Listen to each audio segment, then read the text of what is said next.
इमरान खान साहब की मुलाकात का दिन है अडयाला जेल में, और मंगल का दिन होता है फैमिली की मुलाकात का दिन, वकला की मुलाकात का दिन।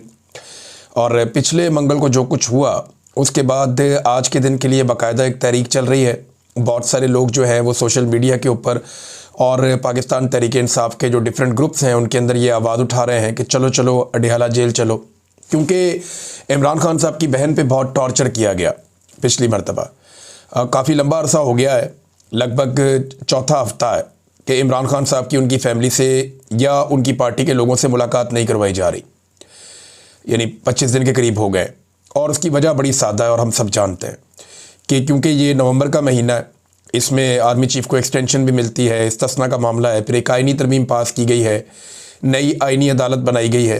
ये बड़ा क्रूशल टाइम होता है। फिर कुछ बड़े फैसले हैं जो पाकिस्तान करने जा रहा है। पाकिस्तान ने करारदाद में वोट किया, इसराइल को पसंद आया वो वोट, अमेरिका की मर्ज़ी के ऐन मुताबिक किया, और चाइना और रशिया के ख़िलाफ़ किया वो वोट। और इसके तहत अब पाकिस्तानी फ़ौज मुमकिन तौर पे जाएगी गज़ा में और जाकर हमास को या फ़लस्तीनियों को गैर मुसल्लह करेगी, ताकि इसराइलियों की जो हिफाजत है उसका पक्का बंदोबस्त हो सके। सादा लफ्ज़ों में तो ये है। अब इसको जो मर्ज़ी शुगर कोटिंग कर लें या जो मर्ज़ी कहते रहें, सादा लफ्ज़ों में तो ये है कि पाकिस्तान को ये करना है।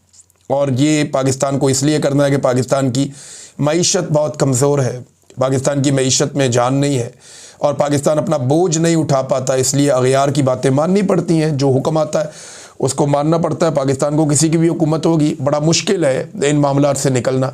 तो ये वाली हुकूमत तो वैसे ही इसके कोई पाँव नहीं है ज़मीन पे, बहुत कमज़ोर है। नादरीन, इमरान खान साहब की बहनों पे टॉर्चर किया गया। नौरीन खान को, जो इमरान खान की बहन है, उनको बालों से पकड़ के सड़क पे फेंका गया, बाकायदा उन्हें घसीटा गया, और वो उसके बाद अनकॉन्शियस थी। और फिर जो उनकी हालत थी, बाद में कुछ जब लाइट्स थोड़ी सी ऑन हुई तो वीडियो के अंदर जो देखा गया बड़ा अफसोसनाक मंजर है। जो पुलिस के सोर्सेज हैं वहाँ पे जो लोग मौजूद थे वो कहते हैं जी उन्हें भी बहुत दुख है, और ये नहीं होना चाहिए था, इस लेवल तक नहीं जाना चाहिए था। लेकिन खसूसी अहकाम जब आ जाते हैं तो फिर ये लोग जल्लाद बन जाते हैं। जो इन्हें कहा जाता है ये वो लोग कर लेते हैं। अब पुलिस वाले जो डंडे मारते हैं, या कोई रेंजर्स या कोई दीगर कोई और सिक्योरिटी फोर्सेस का बंदा गोली चलाता है, कोई स्नाइपर जब कोई डी चौक पे ऊपर बैठ के गोली मारता है, या जिसने गोली चलाई वहाँ पे मुरीद के में, ये लोग खुशी से गोली नहीं चलाते ना, उनको ऑर्डर आता है, इनको मजबूर किया जाता है, फिर ये गोलियाँ मारते हैं आवाम को। सारा मंजरनामा ही एक अजीबोगरीब कर दिया गया है, एक ज़हनी मरीज़ में कन्वर्ट कर दिया गया पाकिस्तान के सारे इदारों को। और जो लोग ना बोलते हैं वो आप समझते हैं सिस्टम के अंदर उनके साथ क्या होता है। ना बोलने की पाकिस्तान में ना किसी को ज़रूरत है, ना कोई इस किस्म की अखलाकी ताकत रखता है कि वो ना बोले। अमेरिका के अंदर बाकायदा उनको हुक्म जारी किया जाता है कि जनाब आपने कोई गैर कानूनी गैर आइनी हुक्म नहीं मानना। बाकायदा इदारों को ये कहा जाता है। यहाँ पाकिस्तान में जनाब जो साहब बहादुर का हुक्म आ जाए आपने आंखें बंद करके मानना है, और सारे के सारे एक भेड़ चाल है, उसी रास्ते पे चल पड़ते हैं। तो हसन न्याजी की वालदा के ऊपर बड़ा बुरा टॉर्चर किया गया। इमरान खान साहब की ये बहन है, और ये पिछले मंगल की बात है। अब देखना ये है कि आज हुकूमत किस तरह का बंदोबस्त करती है, और पाकिस्तान तहरीक इंसाफ कितनी बड़ी तादाद में अडयाला जेल के बाहर पहुँचती है। आवाज़ तो इन्होंने लगाई हुई है। पाकिस्तान तहरीक इंसाफ के लोगों ने काफ़ी माहौल गर्म किया हुआ था सोशल मीडिया पे। अब देखते हैं कि ग्राउंड पे कितने लोग और कितने लीडर्स पहुंचते हैं। कुछ इत्तलात आ रही थी कि शायद सुहेल अफरीदी या कुछ और जो सूबाई वुज़रा हैं, कुछ MNAs हैं, वो भी पहुंचे हैं अडयाला जेल के बाहर, और कुछ बड़ी शख्सियात पाकिस्तान तहरीक इंसाफ या तहरीक तहफ़्फ़ुज़ आईन पाकिस्तान की, वो भी अडयाला जेल के बाहर जाए। जो सलूक गुज़िश्ता हफ्ते किया गया इमरान खान साहब की बहनों के साथ। अब इसमें हसन न्याजी ने एक ख़त भी लिखा अपनी वालदा के नाम, और ख़त मैंने पढ़ा, मुझे बड़ी तकलीफ़ हुई पढ़ के। हसन न्याजी को मैं ज़ाती तौर पे जानता हूँ, बड़ा जज्बाती नौजवान है और बड़ा साफ़ दिल का आदमी है। मैंने इसे कभी ऐसे झूठ बोलते हुए नहीं देखा, साफ साफ बात करता है हमेशा। और इमरान खान साहब से इसको इश्क है अपने मामू से, ये उनसे बहुत प्यार करता है। और अपने वालिद साहब के इख्तलाफात के बावजूद, यानी ये बड़ा मुश्किल हो जाता है कि आपके वालिद का नुक्ता नज़र बिल्कुल मुख्तलिफ हो और आपके मामू का नुक्ता नज़र बिल्कुल मुख्तलिफ हो, और आप उसूल की बुनियाद के ऊपर अपने मामू के साथ खड़े हो जाएं, लेकिन आप सेम टाइम में अपने वालिद की भी उसी लेवल पे उसी अंदाज में इज़्ज़त भी करते रहें, और उनके ख़िलाफ़ किसी किस्म की चीज़ का हिस्सा भी ना बने। तो मैंने देखा कि हसन न्याजी में ये क्वालिटी थी कि वो अपने वालिद से बहुत प्यार करता है, लेकिन वो अपने मामू के नज़रिए के ऊपर पूरी ताकत के साथ खड़ा भी हुआ। ये मैनेज करना बड़ा मुश्किल है। मुझे अच्छी तरह चंद वाक़यात याद है, जज्बाती है, इसने एक दो दफ़ा लड़ाई झगड़े में भी एकदम आगे हो जाता था हसन न्याजी, और मुझे याद है कि अदालत के अंदर मुझे पुलिस ने जब पीछे से निकालने की कोशिश की तो ये पुलिस के गले पड़ गया था हसन न्याज़ी, और वहाँ अच्छा खासा झगड़ा हो गया था। मैं हथकड़ियों में था, मैंने बड़ी मुश्किल से इसको पकड़ के छुड़ाया, बल्कि मैंने इसको गर्दन से पकड़ा, इसको अपने करीब किया, मैंने इसको समझाया, मैंने कहा हसन लड़ाई नहीं करनी, ये यूनिफॉर्म में लोग, रुक जाओ थोड़ा। कहता ये ज़्यादती कर रहे हैं। मैंने कहा ठीक है, हम अदालत में जा रहे हैं ना। तो मुझे आज भी याद है कि वो बड़ा सीधे सीधे दिल का बंदा है, और सीधा सीधा जिसका वो साथी है, जिसका दोस्त है, वो अंदर बाहर से एक ही तरह का बंदा है हसन न्याज़ी। मुनाफकत नहीं करता। मुझे उसकी वो सारी बातें, उसका वो सारा याद आ रहा था जिस वक्त मैंने ये देखा, उसका लिखा हुआ लेटर अपनी वालदा के नाम। और उसने कहा अपनी वालदा को, उनकी बहुत तारीफ़ की, उसने बताया कि वो कितना प्यार करता है उनसे। ये वाक़या भी बताया जो उनकी वालदा के साथ हुआ इस लेटर के अंदर। लेकिन उसने कहा कि इन ज़ालिमों के सामने झुकना नहीं है, मैं भी आपकी हिम्मत की वजह से नहीं झुकूंगा, हम इनके सामने नहीं झुकेंगे। उसने कुछ इस्लामी मिसालें भी दी और बहुत सारा कुछ लिखा लेटर के अंदर। तो अपनी वालदा को बार बार अम्मा कह के उसने मुखातिब किया, और हमारे सामने जब वो अपने वालिद के बारे में बात करता था तो अब्बा कह के करता था। तो मुझे अच्छी तरह याद है, एक दिन हम लोग ये मालम जब्बा में एक स्कीइंग का एरिया है जहाँ पे ये स्नो फॉलिंग जब होती है तो लोग स्कीइंग करते हैं ना, तो ये बड़ा जुनूनी जैसा है। मुझे अच्छी तरह याद है, मैं वहाँ पे अपनी फैमिली के साथ गया हुआ था, 2020-21 की बात है शायद, स्नो फॉलिंग का सीज़न चल रहा था, सर्दियाँ थीं। तो मैंने वहाँ हसन को देखा, और ये बार बार जाता था, फिर आ जाता था ऊपर से, फिर ऊपर चढ़ता था बड़ी मुश्किलों से, फिर आ जाता था। तो मैंने देखा कि इसने कोई 30 चक्कर मेरे सामने लगाए स्कीइंग के चक्कर में, बार बार जा रहा है, नीचे आ रहा है, बार बार 3-4 घंटे ये लगा ही रहा। तो मैं इसे देख रहा था, ये छोटी वाली साइड है, वहाँ से ये कर रहा था। तो मैंने इसको बुलाकर कहा, मैंने कहा यार बस कर। कहता जी मुझे मज़ा ही बहुत आ रहा है, और मैं चाहता हूँ कि मैं अपनी फैमिली को भी यहाँ लेकर आऊँ। मुझे वो भी दिन याद आ रहे थे। तो दिन कभी बहुत अच्छे होते हैं, कभी अच्छे नहीं भी होते। ये हंसता बसता ख़ानदान था, हंसता खेलता ख़ानदान था, और इमरान खान साहब ने कौम के लिए एक लड़ाई लड़ी, और उस लड़ाई के नतीजे में सारा ख़ानदान क्या हालत हो गई। किसी का कारोबार बंद हो गया, सारों के नाम ECL में चले गए, कोई काम वो नहीं कर सकते, सारे के सारे पुलिस और एजेंसियों के रडार के ऊपर आ गए। इमरान खान की बहनों पे मुकदमात हो गए, भांजे बार बार गिरफ़्तार होते हैं। हसन न्याज़ी जो है मिलिट्री कोर्ट में उठा के उसको सज़ा दे दी गई। इमरान खान की अहलिया को भी बंद कर दिया गया, बहनों को बार बार मारा भी गया, घसीटा गया, गिरफ़्तार किया गया। तो एक अजीबोगरीब बर्बरियत इस ख़ानदान के साथ हुई है। लेकिन आफरीन है इन लोगों के ऊपर कि ये निज़ाम के सामने झुक नहीं रहे, निहत्ते लोग, और डट कर खड़े हैं ये। अच्छा जी, इमरान खान साहब से मुलाकात के हवाले से जस्टिस अमीनुद्दीन खान साहब ने एक बड़ा अजीबोगरीब काम किया। मैं इसको आपको पढ़ के सुनाता हूँ कि ये हुआ क्या। यहाँ पे एक ट्वीट है जो राजा बशारत साहब ने की अदालत से। राजा बशारत साहब बड़े अच्छे जर्नलिस्ट हैं जी, बड़े बेबाक जर्नलिस्ट हैं, खुल के तनकीद करते हैं सबके ऊपर। इन्होंने कहा जी कि ट्रांसफ़र जजेस के जो केस में अपील के दौरान एक दिलचस्प सूरत हाल उस वक्त पैदा हुई जब इमरान खान के वकील ने कहा कि मैंने इमरान खान से हदायत लेनी है, तो जेल के हुकाम को आप हदायत दें कि मैं इमरान खान साहब से मिलकर हदायत ले लूँ। और इस पर जनाब काजी हाजी अमीनुद्दीन खान साहब जो है उन्होंने एक अजीबोगरीब बात कर दी। यानी पाकिस्तान की सबसे बड़ी अदालत है अब जो वफाकी आइनी अदालत, वहाँ पे मामला चल रहा है। वकील कह रहा है जी कि इस मामले में मैंने अपने मुवक्किल से हिदायत लेनी है, तो जेल इंतज़ामिया को हुक्म दे दें कि मुझे ज़रा मुलाकात करवा दें। तो सबसे बड़ी अदालत का सबसे बड़ा काजी जो है उसके पैरों के नीचे से ज़मीन निकल गई। अब बजाय कि वो मुलाकात करवाए, उसने कहा जी वो जिस अदालत ने इमरान खान को जेल में भेजा ना, आप वहाँ जाएँ, वहाँ से जाकर रुजू करें।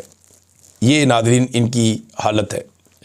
पाकिस्तान तहरीक इंसाफ ने इसे कुछ ऐसे लिखा कि अदलिया की खुदमुख्तारी सलब करके इसे एक सरकारी इदारे में तब्दील कर दिया गया है। वो जजेस जो आसिम लॉ के सामने झुके हुए हैं, इन्हें ना तो तारीख और ना ही ये कौम कभी माफ़ करेगी। चीफ जस्टिस गैर आइनी अदालत अमीनुद्दीन ने इमरान खान से मुलाकात की तहरीक इंसाफ की दरख्वास्त मुस्तरद कर दी। इमरान खान को 21 दिन से कैद तन्हाई में रखा हुआ है और फैमिली, वकला या पार्टी से किसी भी मुलाकात की इजाज़त नहीं दी जा रही। अब 22वां दिन है आज। इमरान खान साहब की बहनें फिर जाएंगी, कोशिश करेंगी मुलाकात करने की, तो देखते हैं मुलाकात होती है या नहीं होती, और पाकिस्तान तहरीक इंसाफ का रिस्पॉन्स कैसा होता है आज के दिन में, ये भी आज पता चल जाएगा। नाज़रीन, पाकिस्तान तहरीक इंसाफ की जो एक खामी है उसके ऊपर बहुत सारे लोग बात कर रहे हैं। इवन पाकिस्तान तहरीक इंसाफ के अंदर भी बात हो रही है कि जो पाकिस्तान तहरीक इंसाफ को इमरान खान साहब ने एक पॉलिसी दी थी कि पूरे इलेक्शन का बाइकआउट कर दें, पाकिस्तान तहरीक इंसाफ इस पॉलिसी को सही तरीके से प्रोजेक्ट नहीं कर सकी। देखिए, अब एक बात तो पाकिस्तान तहरीक इंसाफ को मान लेनी चाहिए कि जब तक आसिम मुनीर साहब नहीं चाहेंगे और जब तक ये निज़ाम इसी तरह चलता रहेगा, पीटीआई को एक भी इलेक्शन नहीं जीतने दिया जाएगा। चाहे पूरी की पूरी पाकिस्तान तहरीक इंसाफ खैबर पख्तूनख्वा के दिल पेशावर के अंदर बैठ के एक सूबाई असम्बली का इलेक्शन भी लड़े और सारी तहरीक इंसाफ भी वहाँ जमा हो जाए, तो ये सीट उन्हें नहीं दी जाएगी, ये बज़ाहिर दिखाई दे रहा है।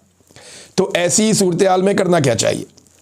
देखें ना, बाइकआउट की जो पॉलिसी थी उसे फिर पूरी तरह से प्रोजेक्ट करना चाहिए था। या तो वो इलेक्शन लड़ते, खुल के लड़ते, सारे आ जाते मैदान में, कारकुनों को ले आते मैदान में लड़ते, और अगर नहीं लड़ना था तो खुलकर इस मामले को उठाते कि जनाब हम बाइकआउट कर रहे हैं, हम इलेक्शन नहीं लड़ रहे। लेकिन ऐसा दिखाई देता है कि पाकिस्तान तहरीक इंसाफ को अपनी मूवमेंट्स के लिए या चीज़ों के लिए या जो भी वो करना चाहते हैं इसके लिए वो बैसाखियों की तलाश में रहते हैं। ना उन्होंने खुलकर लड़ाई की और ना उन्होंने खुलकर बाइकआउट किया। जो भी करें उन्हें खुलकर करना पड़ेगा, क्योंकि तहरीक इंसाफ की जो अपोजिशन है, जो इस वक्त हुकूमत में है या एस्टेब्लिशमेंट है, वो जो भी कर रही है खुलकर कर रहे हैं, कपड़े उतार के कर रहे हैं। उन्होंने नंग धड़ंग होकर वो खड़े हो गए, उन्होंने कहा जी जो करना कर लो, हम खुलकर सामने आ गए। तो तहरीक इंसाफ जो है वो खुलकर सामने नहीं आई इन मामलात में, और इसका उसको नुकसान हुआ है।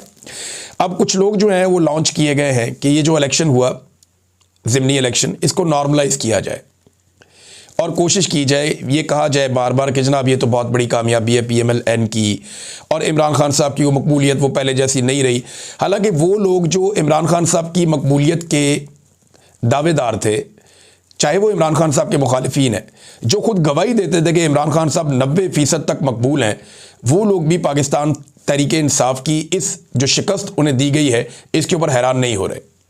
ना वो हरीपुर पे बात करते हैं, ना वो लाहौर के उस इलेक्शन के ऊपर बात करते हैं जहां पाकिस्तान तहरीक इंसाफ इलेक्शन जीत रही थी। नाज़रीन, सलमान अकरम राजा साहब ने एक बड़ी इंटरेस्टिंग चीज़ की निशानदेही की है। उन्होंने कहा जी क्या आपने इलेक्शन के नताइज का जायज़ा लिया है? क्या मौके पर मौजूद अफराद से गुफ्तगू की है? ये कैसे हो जाता है कि एक ही हलके में जो 400 पोलिंग स्टेशन हैं, यानी लगभग 500 पोलिंग स्टेशन टोटल है हरीपुर वाले में, वो कहते हैं जी कि 400 पोलिंग स्टेशंस का जो टर्न आउट है वो 20% से कम है। यानी 400 पोलिंग स्टेशन ऐसे हैं जहां पे 20% से कम टर्न आउट है, और 100 के करीब पोलिंग स्टेशन ऐसे चुने गए जहां पे टर्न आउट 70% से भी बढ़ गया। ये कैसे हो सकता है? यानी एकदम ये एक पोलिंग स्टेशन है, ये दूसरा है, यहाँ पे 20% से कम लोग आए और ये यहाँ पे 70% से ऊपर लोग आ गए। एक ही हलके में ये ट्रेंड इतना ज़्यादा कैसे तब्दील हो सकता है, ये सवाल उन्होंने उठाया। और एक और हैरतअंगेज़ बात उन्होंने की कि ये जो 100 पोलिंग स्टेशन जहाँ पे एकदम 70% से ज़्यादा टर्नआउट आ गया या वोटर ने निकल के वोट डाल दिया, इन तमाम पर मंजूर नज़र उम्मीदवार जीतता हुआ नज़र आ जाता है। अब ये क्या है? इसके ऊपर सलमान अकरम राजा साहब ने एक नुक्ता उठाया। एक खालिद जमील साहब ने, सीनियर जर्नलिस्ट हैं, बहुत अच्छे जर्नलिस्ट हैं, उन्होंने माजी का एक वाकया याद दिलाया जब पाकिस्तान 2 टुकड़े हो गया था। ये ज़रा आपने गौर से सुनना है। ये वाकया आपको बताएगा कि पाकिस्तान के साथ एस्टेब्लिशमेंट ने जब पाकिस्तान 2 टुकड़े हुआ तब क्या खेल खेला था और आज वो क्या खेल खेल रही है। अच्छा, जो उन्होंने बताया उसके मुताबिक कहानी कुछ ऐसे है कि 55 साल में आज तक कुछ भी नहीं बदला। 1970 में 86 नशिस्तों वालों ने, यानी ये पीपल्स पार्टी या ये जुल्फ़िकार अली भुट्टो वालों ने 167 का मैंडेट तस्लीम नहीं किया, यानी मुजीबुर रहमान का मैंडेट तस्लीम नहीं किया, शेख मुजीब का मैंडेट तस्लीम नहीं किया। यहाँ इन्होंने जीती थी 86 सीटें और उन्होंने जीती थी 167 सीटें, 167। जनरल याया ने 167 वाली जमात पर पाबंदी लगाकर 78 अरकान को नाअहल कर दिया था। अभी भी यही हो रहा है ना, नाअहल किए जा रहे हैं। तो उस वक्त जनरल याया ने 78 बंदे नाअहल कर दिए थे और बाकी जो रह गए थे उनको आज़ाद करार दे दिया था। फिर एक नया इत्तेहाद भी बना दिया था। अच्छा, ज़िमनी इलेक्शन करवाया गया दोबारा। ज़िमनी इलेक्शन में 58 अरकान को, 78 में से 58 को बिला मुकाबला कामयाब करवा दिया गया। आप अंदाज़ा करें कि 167 में से पहले 78 को नाअहल कर दिया गया, बाकियों को आज़ाद कर दिया गया, जो पीटीआई के साथ भी इसी तरह हुआ, और जो बाकी 78 जिनको नाअहल किया गया उनमें से 58 को बिला मुकाबला जितवा दिया गया, अपने बंदे वहाँ पे कामयाब करवा दिए गए। बाकी जो 20 नशिस्तें बची 78 में से 58 तो बिला मुकाबला करवा दिए, तो बच गई बाकी 20। इन 20 नशिस्तों पर भी बिला मुकाबला का इनके सर के ऊपर खबत सवार था कि हमने ये करना है। तो इसलिए जो 7 दिसंबर 1971 को इलेक्शन होना था उसको इन्होंने मुलतवी करके 7 जनवरी 1972 पे ले गए, यानी 1 महीने आगे ले गए। लेकिन इस 1 महीने के बाद बजाय कि ये वो 20 सीटें भी छीन लेते बिला मुकाबला करके, पाकिस्तान ही 2 टुकड़े हो गया। यानी 16 दिसंबर 1971 को पाकिस्तान 2 लख्त हो गया। और इस तरह एक डिक्टेटर की ख्वाहिश ने, जो ताकत के नशे में उसकी ख्वाहिश थी, मुल्क को 2 टुकड़े कर दिया। ये हवस अभी भी ख़त्म नहीं हुई, आज भी पाकिस्तान में वही सिलसिला जारी है। कल जो कुछ याया खान कर रहा था, आज भी मिलिट्री एस्टेब्लिशमेंट वही काम, उससे मिलता जुलता काम आज भी उसी अंदाज में कर रही है। नादरीन, इस इलेक्शन के बाद एक और बड़ी दिलचस्प चीज़ हुई, वो ये हुई कि पाकिस्तान पीपल्स पार्टी का पत्ता साफ हो गया। पीपल्स पार्टी के पास जो एक इख्तियार मौजूद था कि उसके बगैर हुकूमत नहीं चल सकती, वो इख्तियार अब ख़त्म हो गया। पाकिस्तान पीपल्स पार्टी अब अमली तौर पे अपोजिशन में जा सकती है। वजह यह है कि पीपल्स पार्टी अगर अब तहरीक अदम एतमाद लेकर भी आए तो कामयाब नहीं होगी। उसकी वजह यह है कि PMLN ने अपने नंबर पूरे कर लिए एस्टेब्लिशमेंट के साथ मिलकर इन इलेक्शंस के बाद। अभी उन्हें कुछ नंबर्स और मिल जाएंगे, वो मुकम्मल तौर पे सिक्योर हो जाएंगे। और PMLN ने बड़ी कामयाबी से अपने वफादारों को असेंबली के अंदर पहुंचाया ताकि एस्टेब्लिशमेंट भी अगर खिलाफ हो जाए तो उनके लिए कोई दिक्कत ना बने। ये ग्राउंड क्यों बनाया जा रहा है, इसको अब आप समझें। अभी थोड़ी सी सीटें और चाहिए PMLN को, और आने वाले दिनों में थोड़ी सी मज़ीद सीटें PMLN को दे दी जाएंगी एस्टेब्लिशमेंट की जानिब से। फिर क्या होगा? फिर एक और चीज़ है जिसके ऊपर आजकल डिस्कशन चल रही है। आपको ये खबर अभी तक किसी ने नहीं दी होगी, और मुझे मेरे ज़राए ने बताई। थोड़े दिन पहले उन्होंने ये बात मुझे बताई और उन्होंने क्लेम किया कि ये खबर ठीक है। तब मुझे लगा कि ये हो नहीं सकता, लेकिन आहिस्ता आहिस्ता अब चीज़ समझ आ रही है। नवाज शरीफ साहब ने बड़ा अहम रोल प्ले किया आसिम मुनीर साहब को 5 साल मजीद एक्सटेंशन देने के फ़ैसले में, और इसके अलावा उन्हें ताहयात एक्सटेंशन और उसके अलावा ताहयात जो इस्तिस्ना है वो देने के फ़ैसले में भी। तो जो कुछ आसिम मुनीर साहब को चाहिए था, नवाज शरीफ साहब ने प्लेट में रखकर उन्हें दिया। अब इसके बदले में आसिम मुनीर साहब नवाज शरीफ साहब को क्या देंगे, कभी ये सोचा आपने? जी बिल्कुल, इसके ऊपर डिस्कशन हो रही है, और डिस्कशन ये हो रही है कि शायद नवाज शरीफ साहब को वज़ीर आज़म बनाया जाए। PMLN जैसे ही कंफर्टेबल पोजीशन में आएगी, जब बारगेनिंग की पोजीशन से पीपल्स पार्टी और बाकी जमातें बिल्कुल निकल जाएंगी, उस वक्त नवाज शरीफ साहब को रीलॉन्च किया जाएगा और उन्हें पाकिस्तान का वज़ीर आज़म बनाया जा सकता है। इसके ऊपर बाकायदा डिस्कशन हुई है, और PMLN को ये लगता है कि अगर शहबाज शरीफ की जगह नवाज शरीफ को लाके दोबारा वज़ीर आज़म बनाया गया तो एक तो PMLN का बयानिया उठ जाएगा, दूसरा नवाज शरीफ कंपनसेट हो जाएगा, तीसरा PMLN जो है उसकी जो हवा निकल गई है, उन्हें लगता है कि शायद वो हवा पार्टी में वापस आ जाए, और इसीलिए ये सारा माहौल बनाया जा रहा है। अब देखना ये है कि क्या वाकई में नवाज शरीफ को वज़ीर आज़म बनाया जा सकता है। उनकी तबीयत भी ठीक नहीं है, उनके दीगर मामलात भी हैं, लेकिन ये ऐसा नहीं है कि मैं सिर्फ एक कहानी आपको सुना रहा हूँ। ये अंडर डिस्कशन है और इसके ऊपर बात हो रही है। बाकायदा एस्टेब्लिशमेंट के साथ भी इन चीज़ों पे बात हुई है कि नवाज शरीफ को वज़ीर आज़म पाकिस्तान बनाया जाए। पहले पीपल्स पार्टी को कहा गया था कि आधे टाइम पे जो है वो शहबाज शरीफ रहेगा, आधे टाइम पे बिलावल आ जाएगा, लेकिन अब बिलावल बन ही नहीं सकता क्योंकि अक्सरियत जो है वो अब हो गई है PMLN के पास। अब तो उनको थोड़ा सा और झटका अगर लगवा दिया जाए 2-4-5 सीटों का, तो नवाज शरीफ साहब को भी वज़ीर आज़म बनाया जा सकता है। लेकिन एक का बात रह जाएगी कि नवाज शरीफ साहब की जो अपनी सीट है उसमें इतनी खौफनाक किस्म की धांधली और बेज़ाब्तियाँ और बेकायदगियाँ हैं कि जब चाहा नवाज शरीफ को कान से पकड़ के उतार दिया जाएगा। लेकिन इसके ऊपर डिस्कशन हो रही है, क्या वाकई नवाज शरीफ साहब को वज़ीर आज़म बनाया जा सकता है? ये आने वाले दिनों में चीज़ें क्लियर होंगी। अभी तक सिर्फ ये अंडर डिस्कशन है, और नवाज शरीफ साहब की बड़ी ख्वाहिश है कि उन्हें चौथी मरतबा वज़ीर आज़म पाकिस्तान बनाया जाए ताकि वो वज़ीर आज़म हो, उनकी बेटी वज़ीर आला हो, शहबाज शरीफ को वज़ीर ख़ारजा बनाया जाए, और इस तरीके से एक नया माहौल पाकिस्तान में क्रिएट किया जाए कि PMLN बहुत ताकतवर जमात है और अगले इलेक्शन के लिए भी ये थोड़ा सा अपना मजबूती इख्तियार करें। लेकिन इमरान खान साहब की मौजूदगी में इनके लिए चीज़ें मुश्किल हैं, क्योंकि इमरान खान का ख़तरा तो बहरहाल इनको रहेगा। जब भी इमरान खान बाहर आएगा वो इन सबको खा जाएगा। ये एक ज़मीनी हकीकत है जिसे हम भाग नहीं सकते।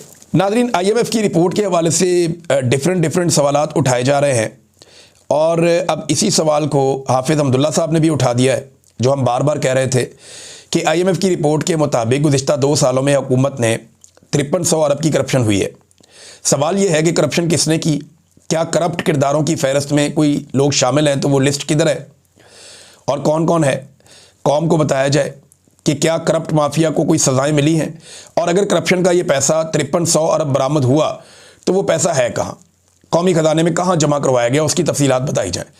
अब ये सवाल अपोजिशन को उठाना चाहिए था। देखिए, पाकिस्तान तहरीक इंसाफ को या बाकी अपोजिशन जमातों को प्रॉपर अपोजिशन करनी चाहिए। इन मामलात को लेकर, धांधली को लेकर, बहुत सारी चीज़ों पे अगर इमरान खान साहब होते तो इस्तिस्ना को लेकर, 27वीं आईनी तरमीम को लेकर अगर वो बाहर होते जेल से, और ये इस किस्म की कानून साजी को लेकर, चीनी स्कैंडल को लेकर, आटे स्कैंडल को लेकर इमरान खान साहब मुसीबत डाल देते इस हुकूमत को। वो एक छोटी सी चीज़ को पकड़ते हैं और हुकूमत के गले के अंदर जलता हुआ टायर जलता हुआ डाल देते हैं। लेकिन यहाँ पे इतने बड़े बड़े ब्लंडर्स हुए इस हुकूमत के साथ, इस हुकूमत की जानिब से इतने बड़े बड़े ब्लंडर्स हुए, लेकिन पाकिस्तान तहरीक इंसाफ उनसे फ़ायदा नहीं उठा पाई। ये पाकिस्तान तहरीक इंसाफ की एक कमज़ोरी है और उसकी एक बड़ी वजह यह है कि एस्टेब्लिशमेंट ने भी कोई कसर नहीं छोड़ी जुल्म और ज़्यादती में। उन्होंने भी दबा के रखा है, फुल एक्सीलेटर के ऊपर पाँव रखा हुआ है। बहरहाल अपोजिशन तो करनी पड़ेगी, जोर तो लगाना पड़ेगा, और वो सोशल मीडिया पाकिस्तान तहरीक इंसाफ का, जिसको एस्टेब्लिशमेंट शिकस्त नहीं दे सकी, सारे मिलकर शिकस्त नहीं दे सके और आज भी वो नहीं दे सकते इसको शिकस्त। सोशल मीडिया की ताकत बहुत बड़ी है, इमरान खान साहब सच कहते हैं, लेकिन प्रॉब्लम यह है कि वो सोशल मीडिया अब अक्सर